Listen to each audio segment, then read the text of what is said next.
2024년 9월 2일 월요일 새벽에 되어오신 성도님들을 주님의 이름으로 환영합니다. 오늘 우리에게 주시는 하나님의 말씀은 열왕기하 1장 1절로부터 8절 말씀입니다. 제가 가진 성경으로 구약 성경 560면 열왕기하 1장 1절로부터 8절까지의 말씀을 제가 봉독하겠습니다. 아합이 죽은 후에 모압이 이스라엘을 배반하였더라. 아하시아가 사마리아에 있는 그의 다락 난간에서 떨어져 병들매 사자를 보내며 그들에게 이르되 가서 에그론의 신 바알 세붑에게 이 병이 낫겠나 물어보라 하니라. 여호와의 사자가 디셉 사람 엘리야에게 이르되 너는 일어나 올라가서 사마리아 왕의 사자를 만나 그에게 이르기를 이스라엘에 하나님이 없어서 너희가 에그론의 신 바알 세붑에게 물으러 가느냐. 그러므로 여호와의 말씀이 내가 올라간 침상에서 내려오지 못할지라 내가 반드시 죽으리라 하셨다 하라. 엘리야가 이에 가니라.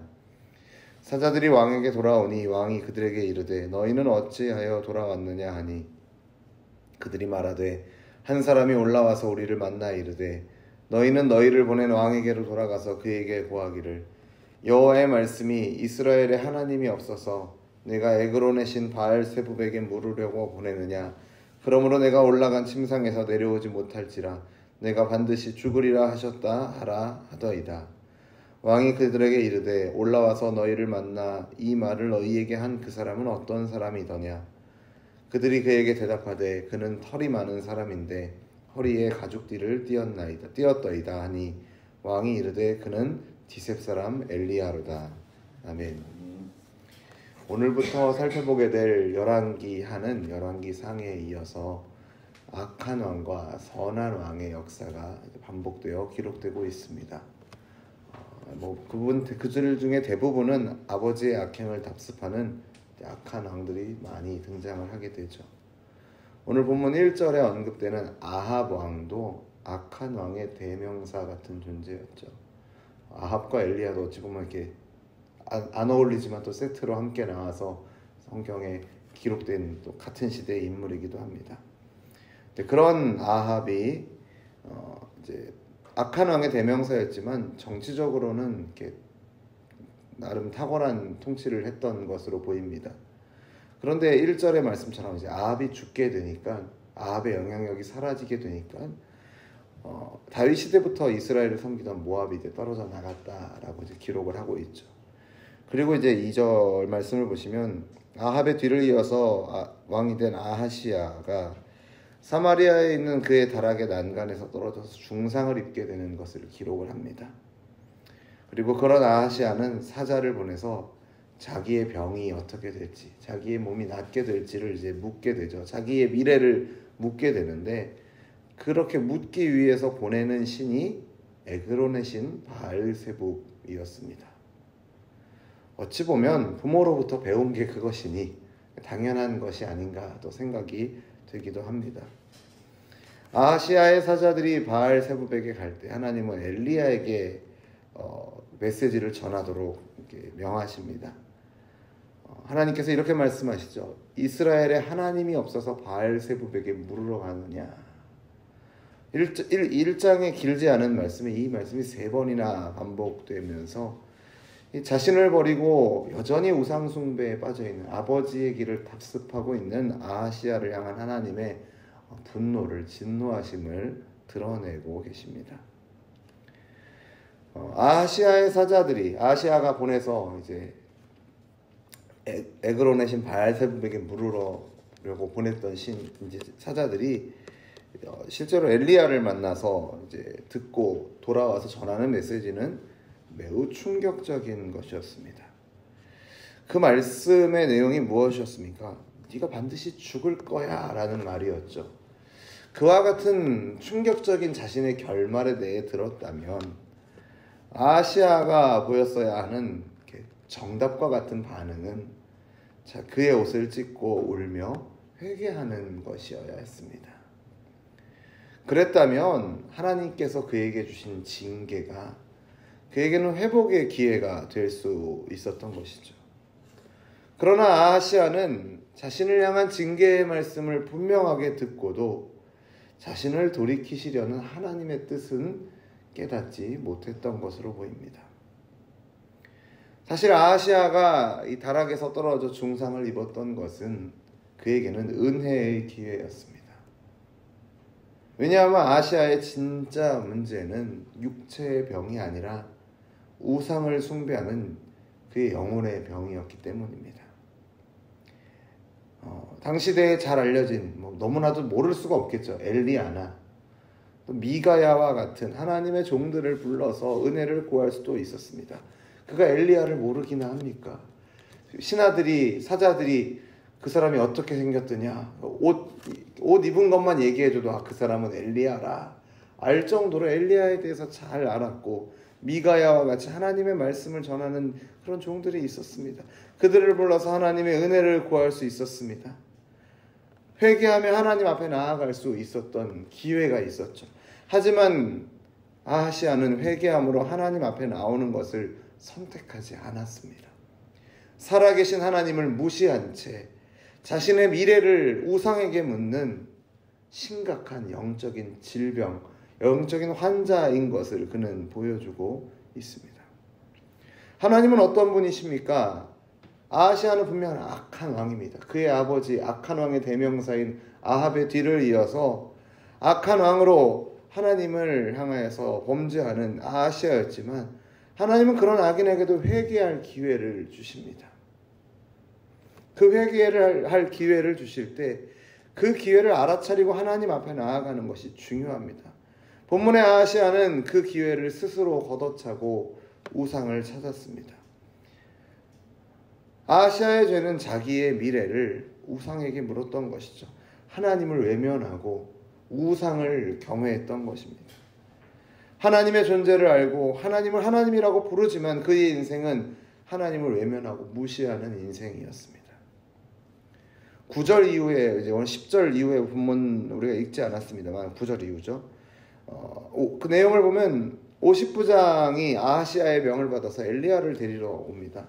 그러면서 하나님의 사람아 이렇게 부르면서 태도는 어떻습니까? 군대를 데리고 가서 왕이 너를 데려오라고 내려오라.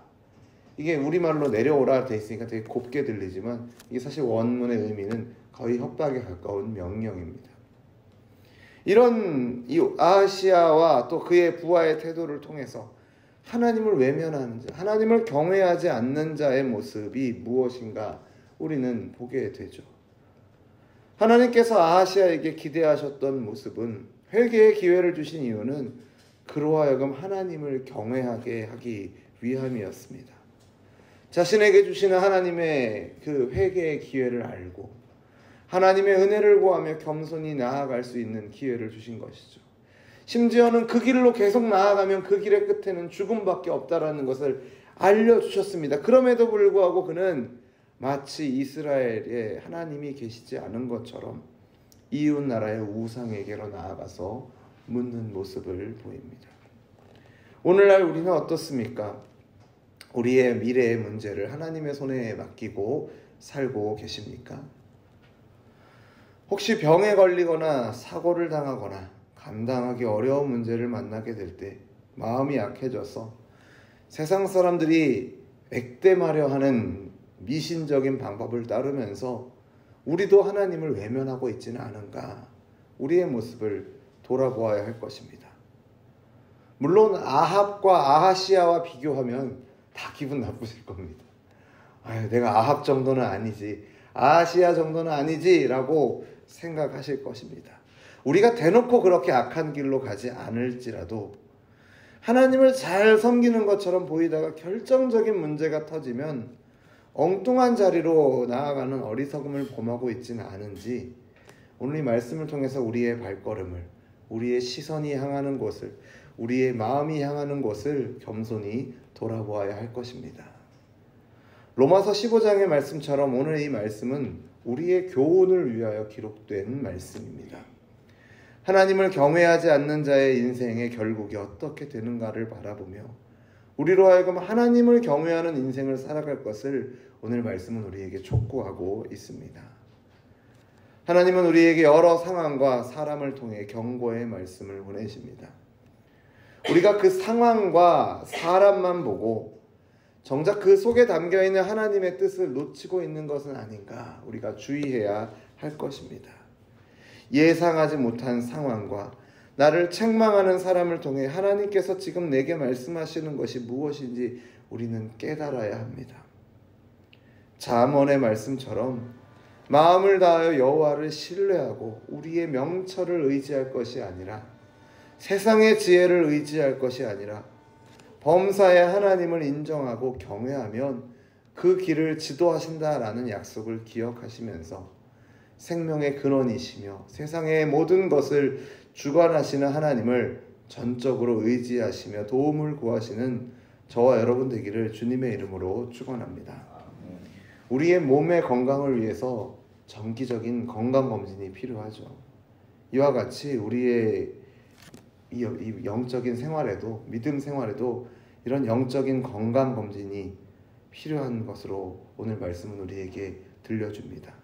오늘 이 말씀을 통해 우리가 하나님을 경외함으로 범사의 그를 인정하고 찾고 구하고 있는지를 돌아보시는 저와 여러분 되기를 주님의 이름으로 축원합니다. 기도하겠습니다. 하나님 아버지, 오늘도 말씀의 자리로 우리를 인도하여 주시고 이 말씀으로 우리의 삶을 교훈하시어 하나님 경외하는 삶 살도록 인도하여 주심을 감사드립니다. 아합과 아하시야의 시대뿐만 아니라 오늘 우리가 살아가는 이 시대도 하나님 경외함을 잃어버린 시대임을 고백합니다. 하나님을 모르는 자들뿐만 아니라 믿는다고 말하는 자들 가운데서도 입술로는 하나님을 섬기나 삶으로는 하나님을 섬기기보다는 세상의 경험과 지혜를 섬기고 세상이 붙잡고 따르는 또 다른 우상들을 섬기는 그런 모습이 참으로 만연한 시대를 살아가고 있습니다.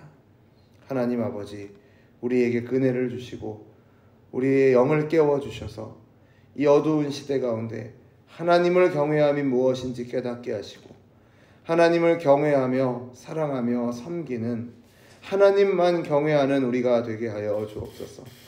엘리야의 이름의 뜻과 같이 여호와만이 참 하나님이심을 우리의 삶을 통해 고백하게 하시고 그런 우리의 삶을 통해 하나님을 경외함이 우리의 가정과 교회 공동체 가운데 또 이 나라 가운데 회복되게 하여 주옵소서.